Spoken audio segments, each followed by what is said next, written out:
اللہ تعالیٰ کی پکڑ بہت سخت ہے، بہت ہی سخت ہے۔ دیکھیں کہ فرعون کا کوئی ارادہ تو نہیں تھا نا دریا میں ڈوبنے کا، کوئی بھی پلان اس کا نہیں تھا، لیکن دریا میں ڈوبا۔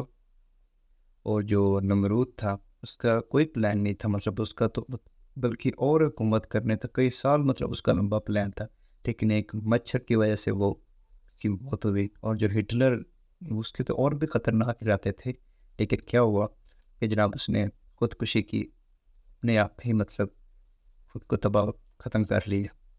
تو وہ یہ جو ظلم ہوتا ہے نا، یہ ظلم ایک ٹائم ہوتا ہے، اس کا ایک لیمٹ ہے، ایک ڈھیل ہے جو اللہ تعالیٰ نے دے رکھی ہے۔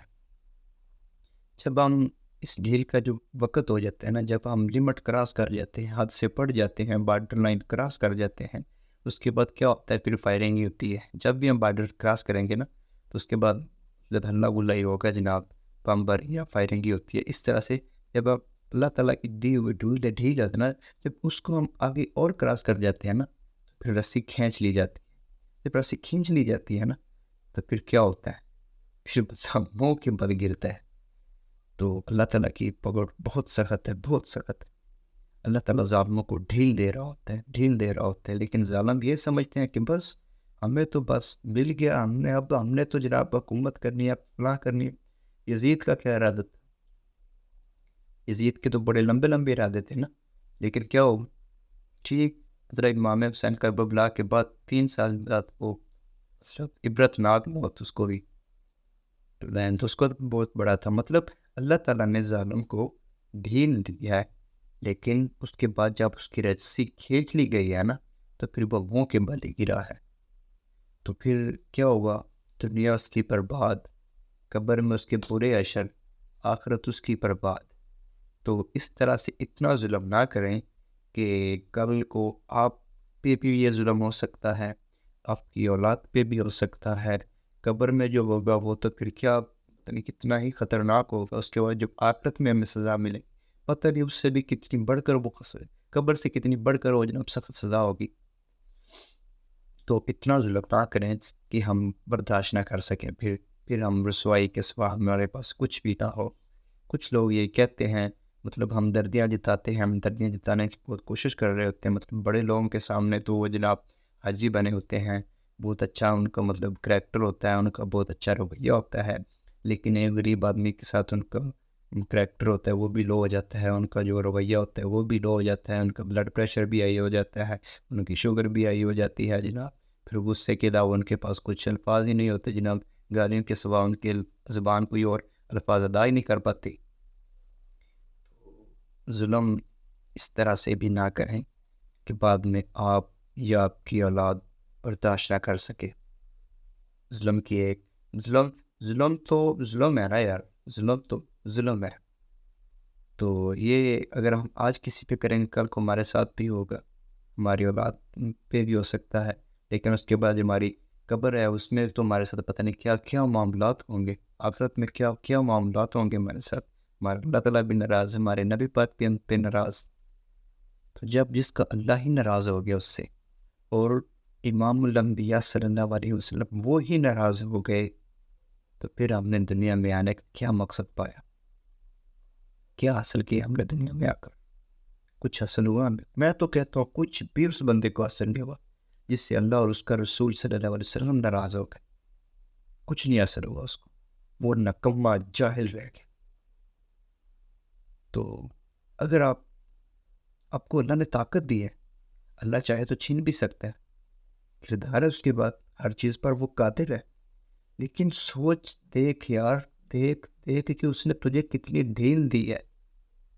وہ یہ کہہ رہا ہے کہ یہ بندہ واپس آ جائے گا میری طرف، یہاں پہ بھی اب واپس آ سکتا ہے، یہاں پہ توبہ کر لے، یہاں پہ معافی مانگ لے، یہاں سے آ جائے واپس۔ لیکن جب بندہ اینڈ پہ پہنچ جاتا ہے، بالکل اینڈ پہ ظلم کی انتہا ہو جاتی ہے، پھر رسی کھینچی جاتی ہے، اور جب پھر رسی کھینچی جاتی ہے نا، پھر کوئی معافی موشی نہیں ہوتی، پھر کچھ بھی نہیں ہوتا، پھر جو ہوتا ہے معاملات پھر وہی ہوتے ہیں، پھر آسانی والے معاملات نہیں ہوتے، پھر رحم دلی والے معاملات نہیں کیے جاتے، سختی والے معاملات ہی ہوتے ہیں۔ اسی لیے آج ٹائم ہے، اگر آج اللہ نے ڈھیل دی ہوئی ہے نا، تو اب جب آپ ظلم کرتے ہیں اس کے بعد ہم ظلم سے باز آ جائیں گے، توبہ کریں گے نا، تو اللہ تعالیٰ خوش بھی ہوگا۔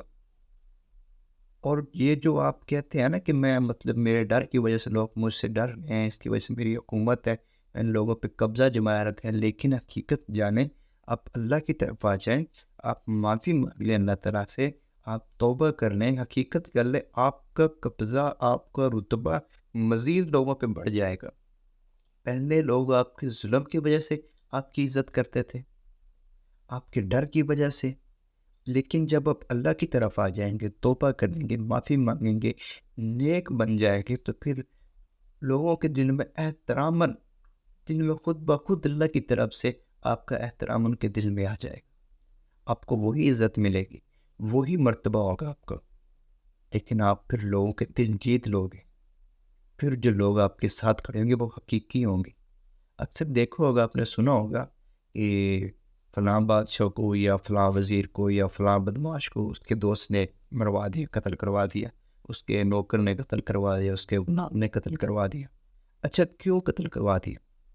غلام کو تو تنخواہ مل رہی ہے، دوست کو تو جناب وہ حصہ مل رہا ہے، نوکر کو مقررہ جو تنخواہ اس کی ہے وہ مل رہی ہے، لیکن اس کے باوجود بھی قتل کیوں؟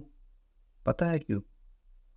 کیونکہ وہ آپ نے اس پہ جو حکومت جمائی ہوئی ہے نا، وہ ایک ظلم آپ اس پہ کر رہے ہیں، جبر کر رہے ہیں، وہ آپ کے ڈر کی وجہ سے آپ کا غلام ہے، آپ کے ڈر کی وجہ سے آپ کا نوکر ہے، لیکن جیسے ہی اس کو موقع ملا اس نے آپ کو ختم کروا دیا، قتل کروا دیا، دشمنوں کو راز بتا دیے۔ لیکن اگر آپ رحم دلی سے، احتراماً، عزت کے ساتھ ان کی قدر کریں گے، عزت کریں گے، ان کے ساتھ نرمی سے پیش آئیں گے نا، تو پھر وہ آپ خیر خواہی کریں گے، آپ کی جگہ اپنی جان پہ قربان کر سکتے ہیں، وہ کر دیں گے، لیکن شرط یہ ہے کہ آپ کے اندر رحم دلی ہونی چاہیے، ظلم و جبر نہیں ہونا چاہیے۔ تو زیادہ دیر یہ ظلم جو کرتے ہیں ان کا سکہ زیادہ دیر نہیں چلتا، تھوڑی دیر ہی ہوتا ہے، اتنا زیادہ نہیں ہوتا، مطلب اتنی دیر وہ ہوتا ہے نا، بس تھوڑی سی یہ اپنے آپ کو بس نعوذ باللہ خدائی سمجھنے لگ جاتا ہے کہ اب جو کام میں کہوں گا وہی ہوگا، جو میں نہیں کہوں گا وہ نہیں ہوگا، اس کی وجہ سے مطلب لوگوں کو سرعام مطلب اس قتل کروا دیا جاتا ہے، جیسے کہ ان کی جان کی تو کوئی پرواہ ہی نہیں ہے، کوئی قیمت ہی نہیں ہے۔ زیادہ تر یہ غریب لوگوں کے ساتھ ہوتا ہے، غریب لوگوں کی جانوں کا جناب کوئی قیمت نہیں ہوتی، کوئی پرواہ نہیں ہوتی ان کی، اور ان کے بجائے سوچا کبھی آپ نے کہ ان کی بیوی بچوں کا کیا حال ہوتا ہوگا، جس کو آپ اپنے ایک سیاسی مقاصد کے لیے یا اپنے ایک مطلب اپنے قبضے کے معاملے میں یا اپنے کاروباری معاملے میں کسی کو آپ کسی کی جان ناحق جان لے لیتے ہیں، سوچا اس کے بچوں پہ کیا بیتی ہوگی، ایک بیوی اس پہ کیا بیتی ہوگی جس کا ایک سہارا اس کا کھانا دیتا، وہ پھر سڑک پہ آ جائے گی تو کیا آپ کو بددعائیں دے گی؟ ان کی بددعائیں آپ کے ساتھ ہوگی، پھر کیا ہوگا آپ کے ساتھ؟ پھر تو مزید آپ کے ساتھ جناب اللہ تعالیٰ کا معاملات ہیں وہ عذاب ہے وہ سخت سے سخت ہوتا جائے گا۔